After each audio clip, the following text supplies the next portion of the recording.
coup, donc on se retrouve sur une vidéo en introduction à la comptabilité financière. Donc aujourd'hui, on va parler des immobilisations corporelles. Donc on va un peu tout voir. Donc on va voir qu'est-ce qu'une immobilisation corporelle, les frais qui sont capitalisables, l'amortissement des immobilisations corporelles, donc les différentes méthodes de calcul d'amortissement, la dépréciation, la sortie des états financiers et enfin le taux de rotation des immobilisations, enfin des actifs immobilisés. Donc on va voir tout ça. Voilà, nous sommes en préparation pour mes examens finaux en comptabilité financière. Donc voilà, on va tout de suite commencer. Donc déjà, qu'est-ce qu'une immobilisation? On différencie trois types d'immobilisation. Donc les immobilisations corporelles, les immobilisations incorporelles et les immobilisations financières. Donc déjà, une immobilisation, c'est dans les actifs et c'est un actif qui est non courant.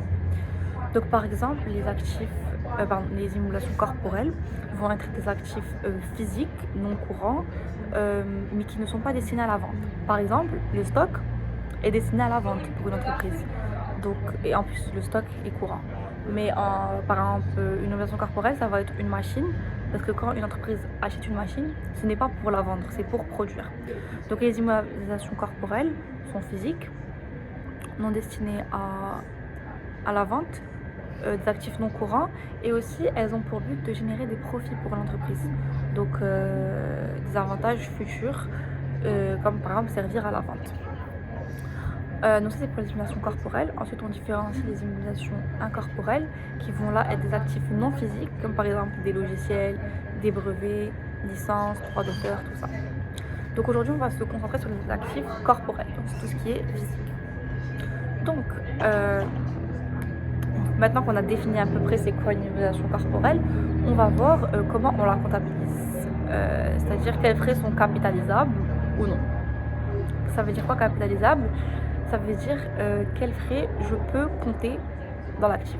Par exemple, j'achète une machine à 3000 $. Est-ce que dans l'actif, à côté de la machine, du immobilisation corporelle, j'écris 3000 $? Ou bien est-ce que j'écris aussi les taxes que j'ai payées quand j'ai acheté la machine? Est-ce que j'écris aussi les frais de livraison? Est-ce que tous ces frais sont capitalisables? Donc capitalisable, c'est savoir est-ce qu'on compte ces frais comme actifs, genre dans l'immobilisation, ou est-ce qu'on les compte comme charge dans l'état des résultats? Oui. Et donc on va voir quels frais sont capitalisables ou non. Donc le coût d'une immobilisation corporelle va comprendre tous les frais nécessaires engagés pour en faire l'acquisition, son installation et sa préparation à l'utilisation. Donc tous les coûts qui servent à faire ça sont capitalisables. Ainsi, tous ces coûts-là sont capitalisables et le coût est égal au prix d'achat, les taxes payées, les frais de transport, les frais d'installation, moins le rabais si jamais il y a une promotion ou si le vendeur effectue un rabais. Donc voilà, ça c'est les coûts de l'immobilisation corporelle qui sont capitalisables. Alors il faut savoir que parfois la contrepartie d'une immobilisation corporelle ne va pas être monétaire, elle va être sous une autre forme, par exemple d'action.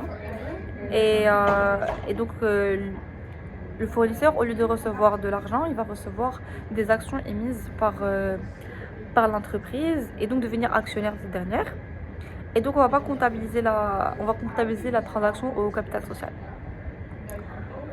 Bref,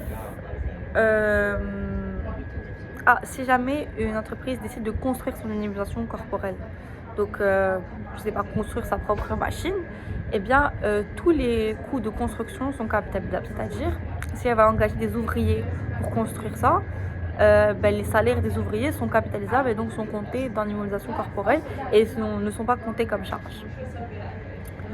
Voilà. Maintenant, après l'acquisition de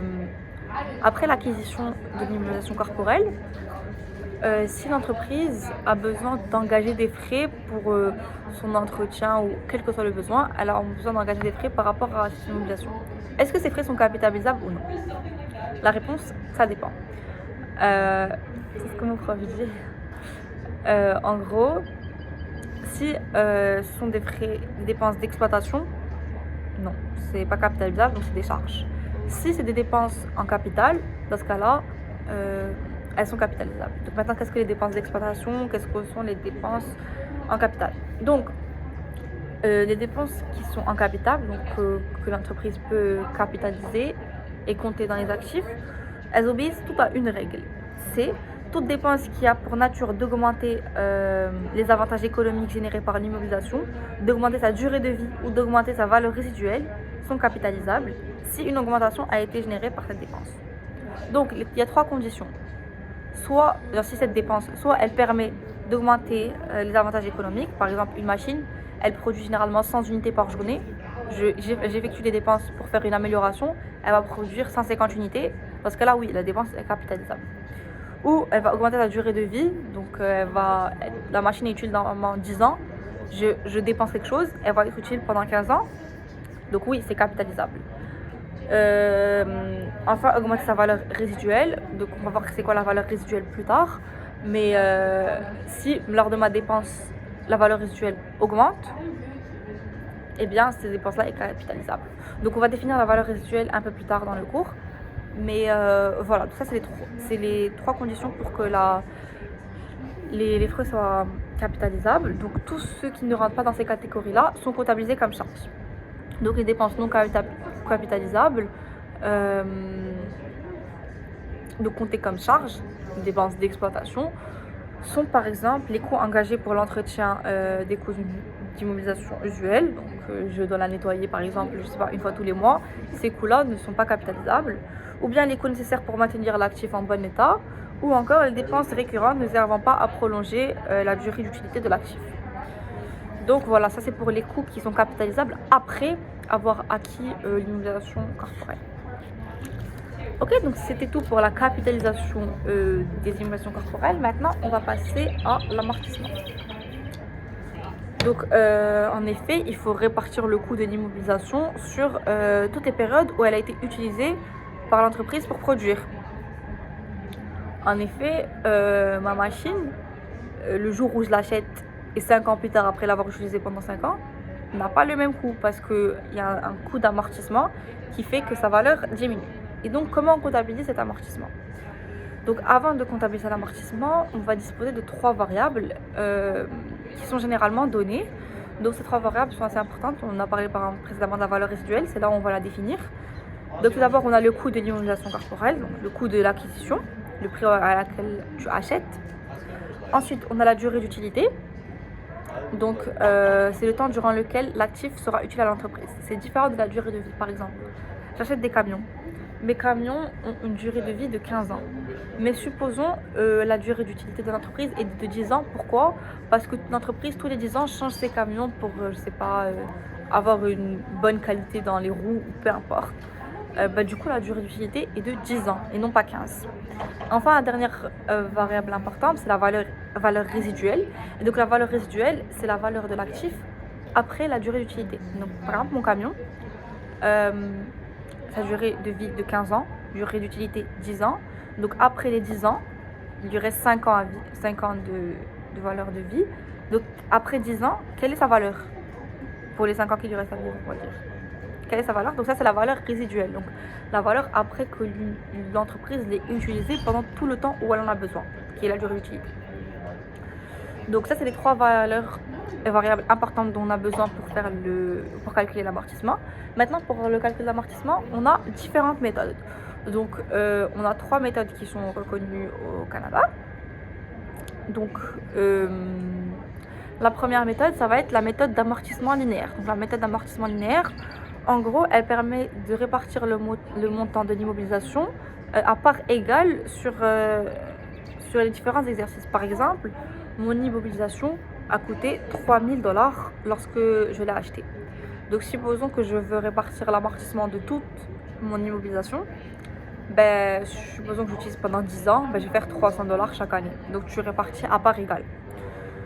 Donc, la charge d'amortissement, elle se comptabilise. Donc, c'est une formule. On a le coût d'acquisition moins la valeur résiduelle, le tout divisé par la durée d'utilité. Donc c'est une formule qu'il faut apprendre pour calculer la charge d'amortissement. Ensuite, deuxième méthode, donc on a vu amortissement linéaire. Deuxième méthode, c'est la méthode d'amortissement des unités d'œuvre. Donc la méthode variable. En gros, on va répartir le montant en fonction de l'utilisation de l'immobilisation. Par exemple, supposons que mon entreprise a une activité saisonnière et que par exemple elle est beaucoup plus productive en hiver qu'en été. Donc elle va beaucoup plus mobiliser ses immobilisations en hiver qu'en été. Ça serait pas très équitable, enfin ça serait pas très juste on va dire d'utiliser la méthode linéaire parce qu'elle est répartie de façon égale. Donc on va par contre utiliser ici l'amortissement des unités d'œuvre où dans les périodes où on va produire le plus, on va plus utiliser ces immobilisations, on va le plus comptabiliser l'amortissement. Supposons que l'entreprise effectue des bilans, des états financiers, enfin elle clôture ses exercices tous les 3 mois en fonction des activités saisonnières. Et bien on va remarquer que l'amortissement est beaucoup plus conséquent dans les périodes du coup d'hiver parce qu'elle utilise beaucoup plus l'entreprise. Donc ça dépend de l'utilisation de l'immobilisation.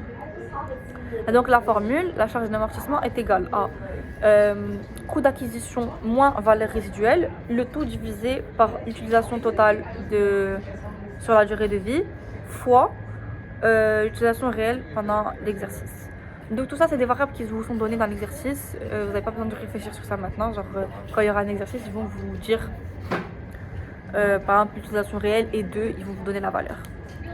Donc on a vu les deux méthodes d'amortissement. Il nous reste une troisième qui est la méthode d'amortissement dégressif à taux constant. En gros, cette méthode-là, c'est par exemple, j'achète une machine et elle est beaucoup plus efficace au début parce qu'elle est nouvelle et tout, elle est super plus efficace et au fur et à mesure du temps, elle est de moins en moins bien. Et donc, on va comptabiliser beaucoup d'amortissement au début parce qu'elle est beaucoup plus productive au début et un peu moins à la fin. Et donc, la formule la suivante, donc charge d'amortissement est égale à la valeur comptable fois le taux d'amortissement. Sauf que vous voyez un petit quelque chose, c'est que du coup ici, on peut avoir le même calcul toutes les années. Par exemple, supposons ma machine, du coup, on a dit qu'elle coûtait 3000 $. Et mon taux d'amortissement, c'est pas vrai, hein, supposons il est de 50%. Ok? Donc la charge d'amortissement la première année, ça va être 3000 fois 50%. Ok? Donc ça me fait 1500 $ qui est la charge d'amortissement. L'année suivante, donc la deuxième année, c'est quoi ma charge d'amortissement? C'est encore 3000 fois 50%? Non, c'est pas ça. Parce que la valeur comptable, on prend la valeur comptable nette, ça veut dire que chaque année, on soustrait la charge d'amortissement de l'année dernière à la valeur comptable actuelle. Ça veut dire, donc ma charge d'amortissement de la première année est de 1500 $. Et la valeur comptable de la première année, c'est de 3000 $. La deuxième année, pour calculer la charge d'amortissement, je prends ma valeur comptable de l'année dernière, qui est de 3000 $, et je soustrais la charge d'amortissement de l'année dernière, donc 1500. Donc ma nouvelle valeur comptable, la valeur comptable nette, est de 1500 $, donc fois 50% encore, qui va nous donner la charge d'amortissement. Donc 1500 $ fois 50%, ça donne 750 $. Donc la charge d'amortissement de la deuxième année est 750 $. Supposons pour la troisième année. Donc pour la troisième année, on va prendre la valeur comptable de l'année dernière, qui était donc de 1500 $, et je soustrais la charge d'amortissement, de 750. Donc 1500 moins 750, ça fait 750. Donc la nouvelle charge d'amortissement, ça va être 750 fois 50%. Ça va nous donner 375, qui est la charge d'amortissement de la troisième année. Ok? Donc à chaque fois, c'est comme ça. Donc chaque année, on déduit la charge d'immobilisation de l'année précédente à la valeur comptable pour avoir la valeur comptable nette. Et on fait ça jusqu'à atteindre la valeur résiduelle. Et lorsqu'on atteint la valeur résiduelle, alors on arrête de comptabiliser l'amortissement. Ok, donc on a vu les trois méthodes de calcul. On avait la méthode d'amortissement linéaire, répartir de façon égale. Amortissement des unités d'œuvre, donc là c'est par rapport à l'utilisation. Et amortissement dégressif à taux constant, donc c'est par rapport à un taux qui est donné. Et on calcule au fur et à mesure.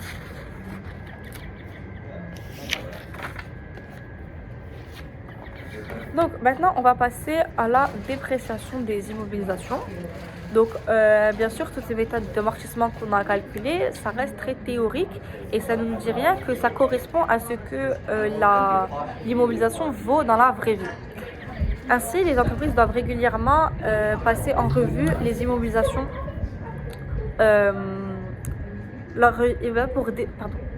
En fait les entreprises doivent régulièrement passer en revue leurs immobilisations pour déceler toute perte de valeur. Une perte de valeur, c'est quoi? c'est lorsque la valeur comptable d'un actif est supérieure à la valeur de marché. C'est-à-dire, la valeur comptable de ma machine, supposons le jour où, genre, c'est le coût d'acquisition moins l'amortissement. Donc supposons que ma valeur comptable est de 1500 $. Ça veut dire que j'estime que si je vends ma machine sur le marché, elle est minimum vendue à 1500 $. Et la valeur de marché, c'est le prix auquel elle est effectivement vendue. Et donc si le prix auquel elle est effectivement vendue est inférieur au prix auquel je pense qu'elle va être vendue d'après mes états financiers, donc il y a une perte de valeur.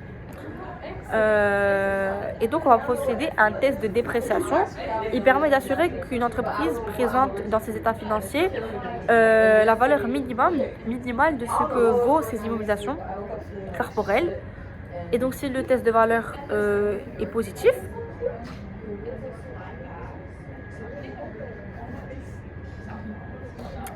s'il s'avère que la valeur comptable est supérieure à la valeur de marché, alors le test de dépréciation est positif et il faut comptabiliser une perte de valeur à l'aide d'une écriture de régularisation. Donc pour faire ça, on débite provision sur perte de valeur et on crédite les immobilisations en question. Or, ça c'est pour les immobilisations qui ne subissent pas d'amortissement. Comme par exemple un terrain. En effet, quand tu achètes un terrain, il n'y a pas d'amortissement au fil des années. Cependant, il peut y avoir une perte de valeur vis-à-vis des conditions environnementales ou économiques ou peu importe. Mais du coup, quand il n'y a pas d'amortissement, c'est comme ça qu'on comptabilise. Mais lorsque c'est une immobilisation qui subit un amortissement, dans ce cas, on va comparer la valeur comptable et la valeur recouvrable. Donc la valeur recouvrable, c'est quoi? Ça va être la valeur la plus haute entre. Donc la valeur comptable, on a deux variables. Et celle qui est la plus grande entre les deux, c'est ce qu'on appelle la valeur recouvrable. Donc la première variable, c'est la juste valeur moins le coût de vente. Ok? Donc la juste valeur, ça veut dire mon coût d'acquisition moins l'amortissement. Ça va me donner une valeur, par exemple 1500 $, moins le coût de vente. Supposons je le vends à 1400 $, ça fait 100 $. Ok? Et la valeur d'utilité, ça va être la valeur actuelle de tous les avantages futurs que l'entreprise peut générer. Donc, je compare ces deux valeurs. La plus grande des deux, ça me donne la valeur recouvrable. Et donc, maintenant, cette valeur recouvrable-là, qui est la plus grande de ces deux-là, je la compare à la valeur comptable. Si la valeur comptable est supérieure à la valeur recouvrable, dans ce cas-là, le test de dépréciation est positif et on comptabilise une perte de valeur. Et donc, la dépréciation, comment elle est comptabilisée? Donc, c'est la valeur comptable moins la valeur recouvrable, ça donne le montant de perte de valeur qu'on comptabilise. Maintenant, supposons une année, j'ai comptabilisé ma perte de valeur. L'année suivante, mon immobilisation reprend de la valeur sur le marché. Est-ce que je peux annuler, on va dire, cette perte de valeur et comptabiliser genre en mode une reprise de valeur? Alors, ça dépend. Si c'est une entreprise à capital fermé qui suit les NCEF, non, on ne peut pas comptabiliser. Or, si c'est une entreprise à capital ouvert, donc qui suit les IFRS, oui, on peut capitaliser, mais dans la limite de la provision. C'est-à-dire, supposons que ma machine coûtait 3000 $, et que ma valeur comptable était de 3000 $ et que la valeur de marché, valeur recouvrable, était de 2500 $. Donc la perte de valeur était de 500 $. Supposons l'année suivante, la machine a une nouvelle valeur de 3200 $. Je peux comptabiliser que les 500 $ de perte et non pas 700 $ en plus. Donc tu peux comptabiliser que dans la limite de la perte. Voilà, donc ça c'était tout ce qui était dans la dépréciation des immobilisations corporelles. On a bientôt fini. Il nous reste juste la sortie des immobilisations corporelles. Donc quand une entreprise veut vendre une de ses immobilisations, comment elle fait pour sortir de ses états financiers? Donc il y a deux étapes. La première étape, c'est l'enregistrement de la charge d'amortissement jusqu'à la date de sortie. Donc, supposons l'entreprise va vendre sa machine au milieu d'un exercice, tu comptabilises jusqu'à la date où tu le vends. Donc tu débites amortissement, tu crédites amortissement cumulé du montant additionnel si c'est au cours d'une année. Donc deuxième étape, c'est la décomptabilisation de tous les comptes relatifs à l'actif. Donc amortissement cumulé, coûts, provision sur perte de valeur, tout ça. On va les décomptabiliser et on va comptabiliser le profit ou la perte de la vente. Donc si jamais tu vends ton immobilisation à un prix supérieur à la valeur comptable, donc il y a un profit à l'état des résultats. Et si jamais tu vends l'immobilisation à une valeur inférieure que la valeur comptable, donc il y a une perte à l'état des résultats. Exemple, je vais débiter trésorerie du montant de vente. Ensuite, je crédite immobilisation corporelle du coût d'origine. Après, tu débites l'amortissement cumulé. Et enfin, soit tu crédites, soit tu débites, soit tu crédites gain de cession, soit tu débites perte de cession en fonction de s'il y a eu un profit ou une perte. Ça, c'est pour la sortie des immobilisations corporelles. Maintenant, dernière petite partie, très facile, le taux de rotation des actifs immobilisés. Donc, en gros, c'est le degré d'efficacité de la direction d'une entreprise à utiliser ces immobilisations corporelles. C'est une formule toute simple, il faut juste la connaître. Le taux de rotation des actifs immobilisés, c'est quoi?